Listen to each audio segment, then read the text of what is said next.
However, the outrage that I clocked out at 8, I want to go home and see my family, they're waiting for me with dinner on the table at 8:30, it's 8:45, and I'm still here not getting paid for it. The principle of it alone is the issue. It's not the money, it's the principle. Hey everybody, how's it going? Today I want to talk about the fact that Apple has been trying for a very long time to not compensate their employees for the time that they waste going in and out of security screenings when they're leaving work. I would have read the original article, but it is behind a paywall, and I'm probably not going to be reading a lot of Westlaw today, so I will stick to the Mac rumors here.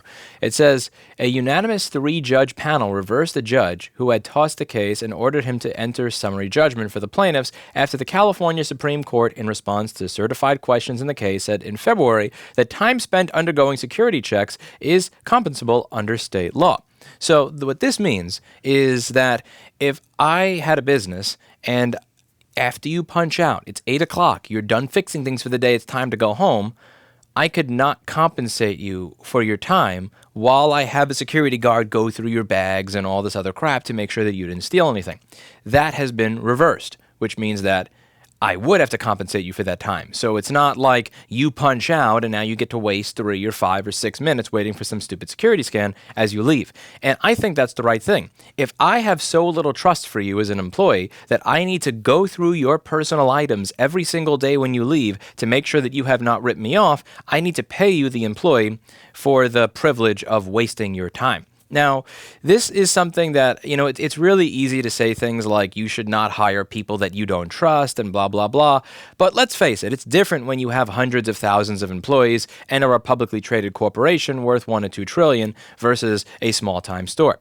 At most, if you take the average employee here, I probably make maybe twice their pay or something like that. It's not like I make 1 million times their pay. So there isn't that idea in their head that I should steal everything that Lewis has because he can just replace it. Like, I'm not riding to work every day in a Lamborghini. I don't live in a mansion or anything like that. So there isn't that same mentality that would take place if you work at a publicly traded company. When you work at a company that has over $100 billion of cash in the bank, it's really easy to disassociate and act immoral in a way that you wouldn't at a small business. Also, at a small business, it's easier to have that control over it that you may lose when you become a large company that's constantly hiring and firing people. It's easier for me to quality control and really, kind of tell at what point someone has become so demoralized that they probably should not have a job here because I don't know what they're going to do. I'm not asking that you only hire people that you trust once you're at the point of Apple size. Because even once you're at the point of Apple size and you've got that many employees, at some point, one of them may wind up, finding a way to trick you into believing they're trustworthy when they're not. And when there's so much money, when there's so many devices that are at stake, I get it. I do. The problem is not compensating them. And what I find to be stupid here and hard-headed on Apple's part is the way that they have done this. So let's say that you're paying an employee, and I'm just going to pull some prices out of my ass here. Let's say you're paying someone $20 an hour. I don't know how long it's going to take to go through the security checkpoint. So they said on busy days, they've waited up to 45 minutes waiting for a bag check. So let's say that you have an employee that makes, let's say, 45 minutes is a busy day. So let's say you got someone that makes $20 an hour. You could make that, let's say they work 8 or 9 hours a day, you could make that to $19 an hour, but now cover them for the bag check versus $20 an hour, but we don't pay you for the bag check. And they would probably be happy with it. To be clear, I'm not advocating for you to reduce the pay of existing employees. I'm suggesting that when you hire new people, that you work this into your budget and then decrease the salary that you would offer new people accordingly. So instead of, let's say, making it $20 for this position, maybe it's $19.50 or $19 for this position. And since retail positions tend to be positions that have fairly high turnover, in short time, you're likely going to have most people on the new pay scale where you have taken into account and into your budget that they are going to be paid for the time they spend going through the security checkpoint. I'm not advocating for you to decrease the pay of these employees that you already have. The difference between 19 an hour and 20 an hour, the difference between 30 an hour and 29 an hour is not something that's going to make or break whether or not someone decides that they are going to take employment.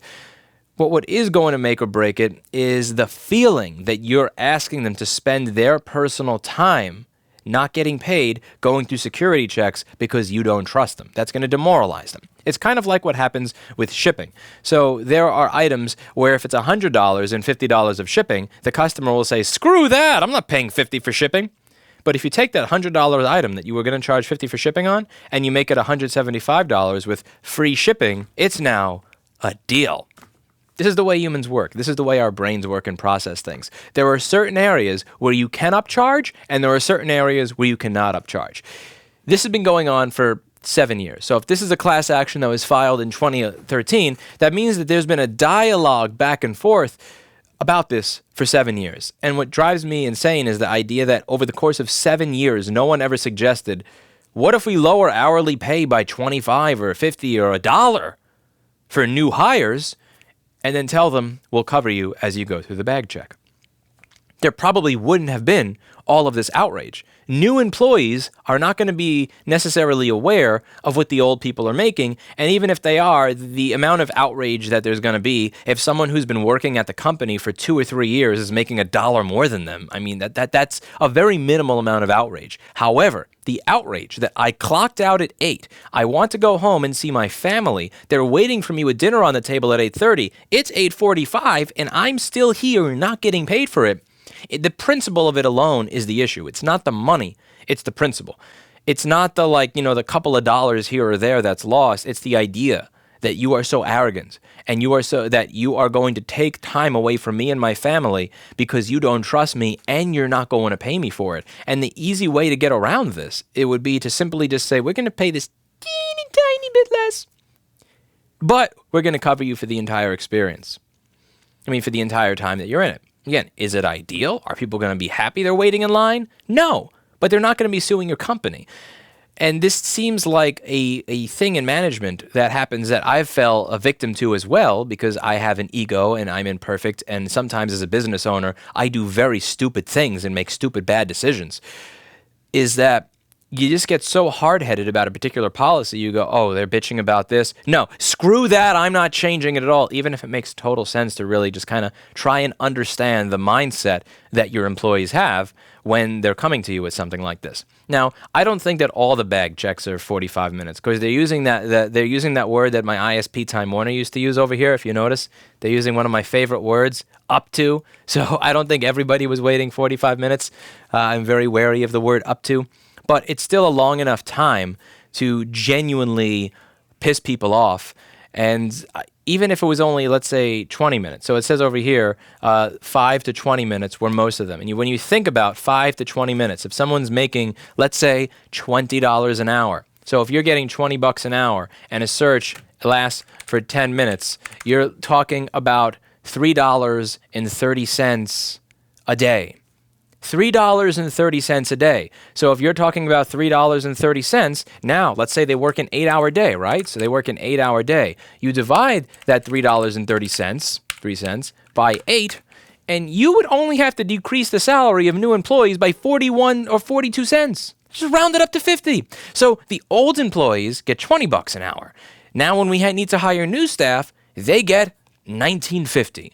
You could say whatever the hell you want to say to the new people. You could say, listen, we're having a little bit of an issue in our budget right now, and frankly, this guy has been here for 3 years, so that's why he gets 50 cents more than you, and all of this problem would be solved. But the stubbornness of management to say, no, they're not allowed to bitch. They are going to wait there for 30 minutes or 10 minutes every day, and they are going to like it. We're not moving the location of the punch clock so that it's outside the security checkpoint rather than inside. Screw the worker.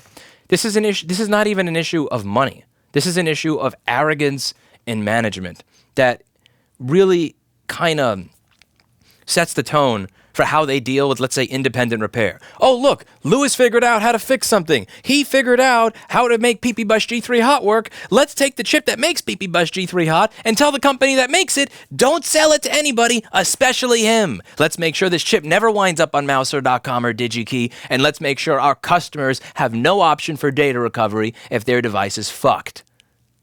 Just to show that jackass in the YouTube videos.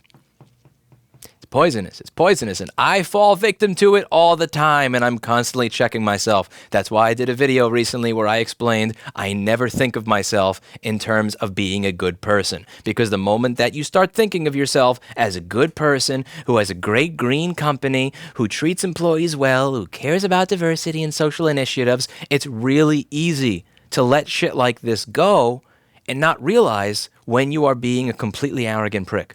Sometimes people say I'm being an arrogant prick, and I don't think I am. They're just being salty. Sometimes they're right. If it starts with assuming that you are not a god, that you're not this benevolent, kind human being whose company has come on earth to change the world, that you coming is the second coming of Christ because you are so moral, you're not. You're probably a piece of crap, just like me. And you should keep that in the back of your head so that you don't wind up making these types of mistakes. This is a 7-year-old lawsuit. They had 7 years to do the basic math that I just did and realize that they could say, for everybody, we're so sorry, we're going to cover you throughout the time that you go through this, and all new hires in this very, very high turnover job, because retail probably is, you're going to get paid 50 cents less for new people. They're not going to care. They're not going to care. And if they realize their coworkers make more, you tell them this person makes more than you because they've been here 2 or 3 years longer.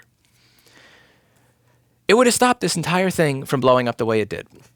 And it's just stupid. It's bad management, in my opinion, from someone who knows bad management. By the way, are you someone who wants to figure out what bad management is? Well, we're looking for an entry-level MacBook board component level technician. Email don't delay workheretoday@rossmangroup.com. That's right. If you want to figure out what bad management is, don't delay workheretoday@rossmangroup.com. rossmangroup.com, where stress is high and morale is low. That's it for today. And as always, I hope you learned something. I'll see you in the next video. Bye now.